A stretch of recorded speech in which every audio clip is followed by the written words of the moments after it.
And so leading that charge while he's not hanging out with Kid Rock at UFC fights and Jelly Roll is our Speaker of the House, Mike Johnson.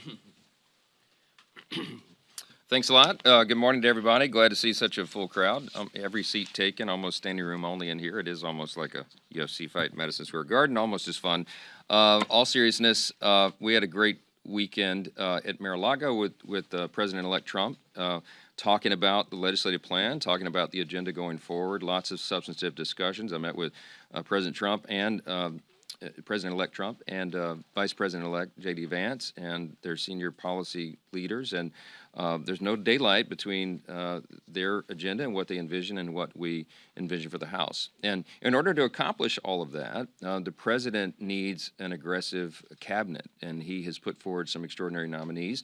I've met with many of them individually since those announcements have been made, and we're excited about the days ahead. House Republicans are committed to working with President Trump and his nominees and the administration as we prepare for what will be a breakneck 119th Congress. The agenda will be fast-paced. The first 100 days will be very full, as we have a lot to fix. And as I've said many times, I believe President Trump could be the most consequential president of the modern era because we have to fix everything.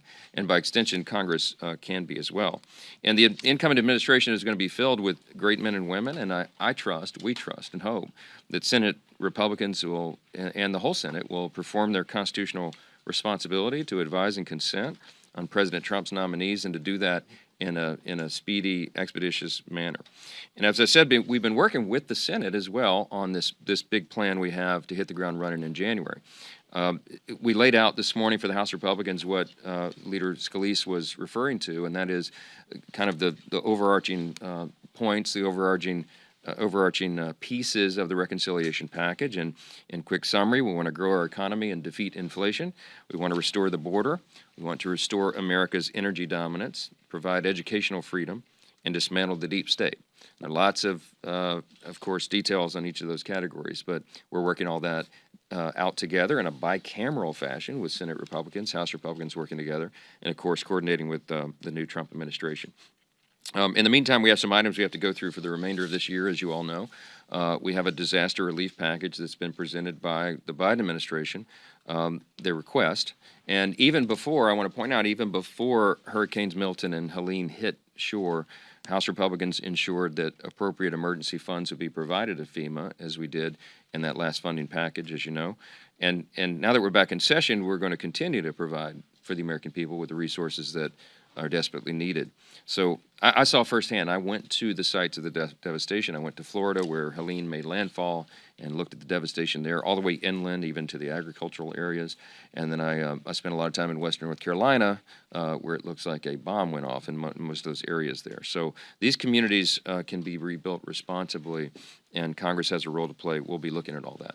On the floor this week, you heard a quick summary about some of these steps we're taking towards beginning to restore America's energy dominance. And tomorrow we'll pass the Clean Act to increase our domestic power production and strengthen America's energy security. We're going to pursue an all of the above energy policy, and geothermal is a big part of that. It's just beneath our feet, and in the Mountain West states, this is a big thing. We're not going to waste it like the Biden administration did. We're going to use all the precious resources that we've been blessed as a nation to have. We'll also vote on the Stop Terror Financing and Tax Penalties on American Hostages Act this week. Common sense legislation, as you heard. It prevents the IRS from charging late fees on Americans who are held hostage or wrongfully detained abroad. This is an obvious thing that everybody should be in support of. We're going to make sure that we follow common sense legislation and these principles along the way, and House Republicans will fix that error this week and many, many errors in the days to come. So we're excited about that. I'll just say one quick note, and I'll take your questions.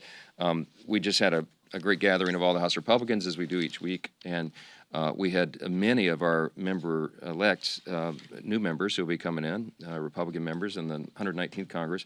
It's an extraordinary group. They've been on the Hill for the last week or so, having their orientation.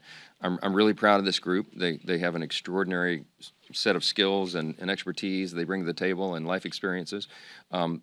pound for pound, I think it's one of the strongest classes maybe that's ever come in for our party, and I'm really excited about what they'll contribute. And I told them and all of our members this morning as we approach Thanksgiving, it's an appropriate time for all of us, to be thankful, not just for the immediate blessings of our family and friends and the things that we enjoy, but for this great country. And the fact that I believe that we've been given the great blessing of an opportunity to save America. And that's what we intend to do, and we have a very deliberate agenda to pursue to make sure that happens. So we're looking forward to getting to work. Yes, sir. Mr. Speaker, is freshman-elect Sarah McBride a man or a woman? Look, I'm not going to get into this. We welcome all new members with open arms who are duly elected representatives of the people. I believe it's a command that we treat all persons with dignity and respect, and we will. And I'm not going to engage in silly debates about this. There's a concern about the uses of restroom facilities and locker rooms and all that. This is an issue that Congress has never had to address before, and we're going to do that in deliberate fashion with member consensus on it, and we will accommodate the needs of every single person. That's all I'm going to say about that. Yes, sir. Do you plan on bringing Nancy Mace's transgender bill and putting that into the rules package? I'm not going to address the plans on any of that. I just told you what I'm going to say about the issue. I'm not going to engage in this. We don't look down upon anyone. We treat everybody with dignity and respect. That's a principle that I've pursued my whole life, and we will take care of this, issue of first impression for Congress, as we will any other thing. We'll provide appropriate accommodation for every member of Congress. Yes, ma'am. Speaker, I want to ask you, so you've repeatedly said that one way you want to try to invigorate the U.S. economy is through confronting China. So broadly, how do you envision confronting China economically, and do you support specifically a bill like Congressman John Molinar's that was introduced last week that would strip China of the preferred nation status? Yeah, look, I think we have to be very aggressive on China, and I won't address specific measures, but we have a select committee on the Chinese Communist Party and the extraordinary threat that they are, not just to America, but to freedom around the world. I think it's a very, very serious issue. I mean, next to the national debt, I think it's our greatest threat to national security, and we have to address it appropriately. I expect that President Trump will be very aggressive on that matter. You've heard him talk about it for quite some time, and in fact, he started talking about that in 2015 before anyone else ever really was paying attention to it and recognizing the menace that China has become. So, look, you're gonna have a very aggressive approach to this in the new Congress. Republicans are very serious about this, very sober-minded. We have lots of legislation, lots of measures that we'd like to pursue, but I'm not going to get in front of that and tell you what all that will be yet. Just know that we will take this very seriously. I think we've got to address it. Yes, ma'am. Yep. You left the doors open for recent appointments, but you said, I hope that the Senate is going to do a job. My question, will the confirmation process be the ultimate test of Republican Party unity or bipartisan cooperation? Well, look, it all remains to be seen. I mean, I genuinely believe that the Senate should do its job. I think it's an important principle for us to maintain that an incoming president gets to select their own team. I think that's an important principle. The advise and consent responsibility is given to the Senate in the Constitution.